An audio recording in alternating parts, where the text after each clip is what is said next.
Shëndeti mendor I fëmijëve dhe adoleshentëve po merr vëmendje më të madhe institucionale. Në Institutin e Shëndetit Publik, sot u inaugurua qendra e parë nacionale ditore për shëndet mendor, e cila do të ofrojë shërbime dhe mbështetje profesionale për fëmijët dhe adoleshentët në nivel shtetëror. Ministri I Shëndetësisë Azir Aliu theksoi se ky është një hap I rëndësishëm drejt afrimit të standardeve europiane në sistemin shëndetësor. Tani më bëhet realitet sot për fëmijët dhe për adoleshentët kemi një qendër e parë nacionale në nivel të shtetit, këtu e hapur, që do të menaxhohet nga instituti dhe që do të jep shërbime për të gjithë qytetarët. Por gjithashtu, në laboratorin mikrobiologjik futëm në përdorim një aparat I cili kushton 15 milion denar dhe I cili do të jep shërbime të cilët janë me standarde europiane.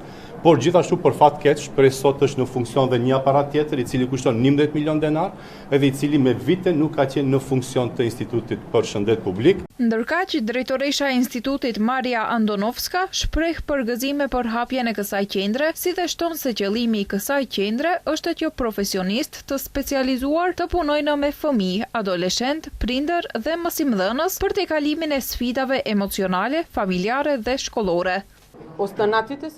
Sot patëm nderin që së bashku me mysafirët të hapim për herë të parë këshillimoren psikologjike për fëmijë dhe adoleshent, e cila është e vetmja e këtij lloji në shtet. Qëllimi është që profesionistë të specializuar të punojnë me fëmijë, adoleshent, prindër dhe mësimdhënës për tejkalimin e sfidave emocionale, familjare dhe shkollore. Do të zhvillohen biseda dhe do të jepen udhëzime.